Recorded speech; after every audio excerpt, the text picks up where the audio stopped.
Introduction. Tench, a freshwater cyprinid fish, use their sense of smell and taste to find food. Chemoattractants are substances that fish can smell or taste, leading them to feed. Examples include betaine, amino acids, and certain sugars. These are small food nutrients that fish recognize in the water. Researchers have found that many fish, including carp and tench, respond strongly to free amino acids and betaines. In this article, we review what lab and field studies show about using these attractants for tench, especially in summer waters, and give anglers practical advice on how to apply and test them. Chemoattractants for cyprinids. Amino acids and betaine are naturally found in the diets of tench and other carp-like fish. Free L-amino acids in prey, worms, crustaceans, plant matter are readily detected by fish and trigger feeding. For example, key amino acids like alanine, glutamic acid, arginine, and glycine have been shown to cause strong feeding responses.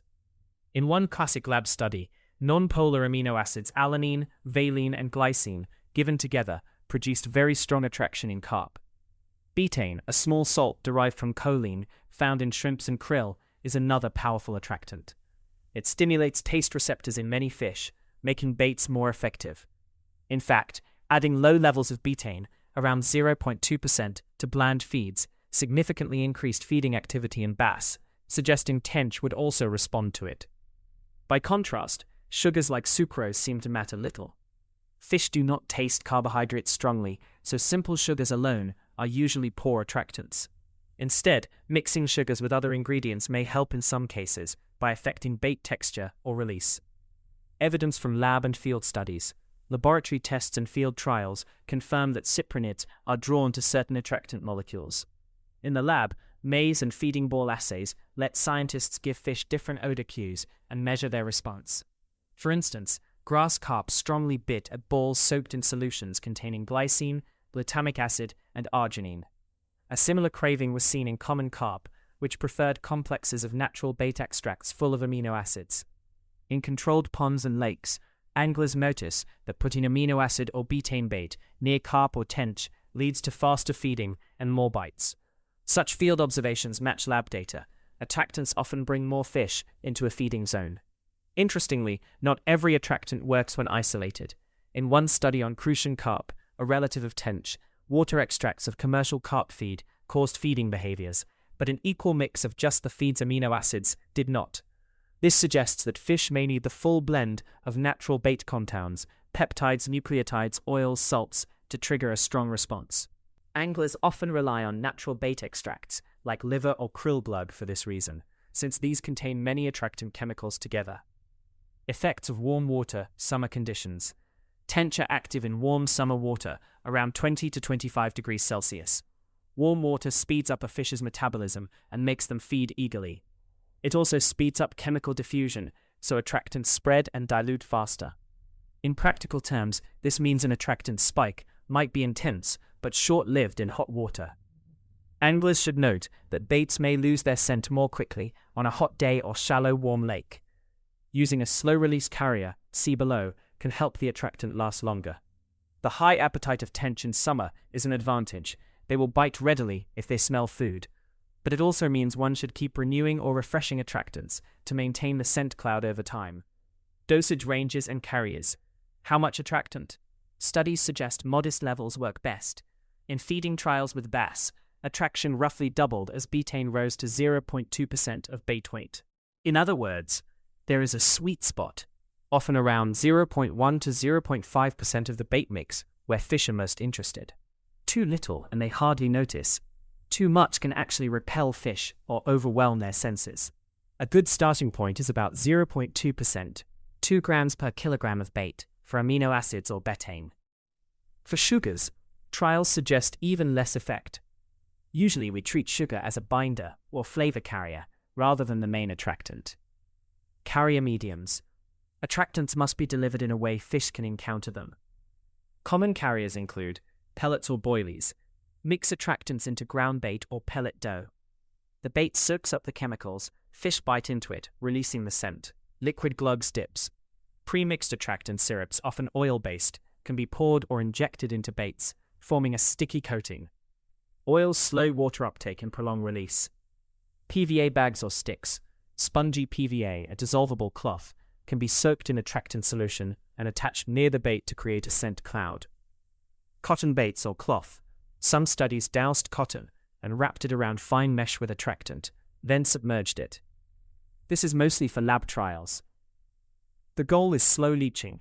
As the carrier absorbs water, it gradually releases the attractant compounds. Dense carriers, gelatin, agarose beads, ground bait with propylene glycol can extend the scent. For summer fishing, consider adding extra binder so the attractant doesn't all wash out instantly in the warm water. Leaching kinetics. Leaching means how fast the attractant dissolves into the water. In warm water, diffusion is faster. For example, an attractant powder on a bare hook could dissolve in minutes. Using a binder or gel slows this down by trapping the particles. Many boilies use egg or citrus oils to hold the soluble molecules. Liquid dips are usually made viscous or oily, so they release slowly. Some specialized thick dips are sold for hot conditions. In lab tests, carp took longer to find a bait if the attractant was trapped in a slow leaching carrier. Sadly, precise leaching numbers are rare in published work. But anglers know the rule of thumb. Warmer water equals quicker leaching equals shorter contact time. Check attractants at different temperatures if possible, and adjust amount accordingly. Natural sources versus synthetics.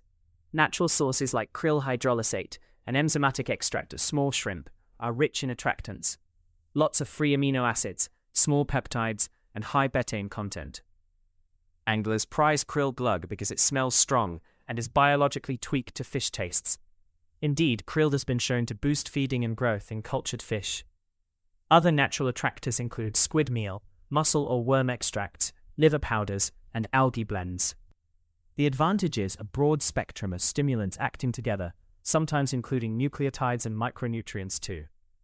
Synthetic attractants are pure chemicals, single amino acids, e.g. L-lysine, L-glycine, betaine, often as betaine HCl, or artificial flavors. They offer consistency. Every bait gets exactly the same dose and no spoilage. However, as the Crucian carp study showed, a few synthetic amino acids by themselves did not equal the power of a natural feed extract. Often blends of several synthetic attractants are needed to approximate natural baits. One tactic is to use a small amount of natural extract, like krill or meat juices, as a carrier for the synthetic boost. In summary, natural gels like krill give a whole bait lure effect, while synthetics allow fine-tuning. Both can work well. For tench, combining them may be best. For example, add a synthetic amino acid or betaine powder to a krill-based bait for extra punch. A protocol for testing attractants. To figure out what works for a given lake or season, follow a simple trial method. Create at least 3 bait mixes, 1 control, no added attractant, and 2 or more test mixes with different attractants or dosages. For example, control plus 0.2% betaine, plus 0.2% glycine, and plus 0.5% of each. Keep all other ingredients the same pellet or boilie recipe, same moisture. Use the same carrier system.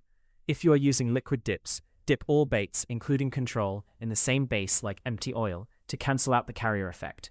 If using soaked pellets, soak all the same time but with different additives. Record conditions. Note date, time, water temperature, wind, and bait deployment time. Summer equals 20 degrees C is our target. Set up trials. In the lab, you could use 2 aquarium sections, one with control bait and one with attractant bait, and count which one the fish swims to more often.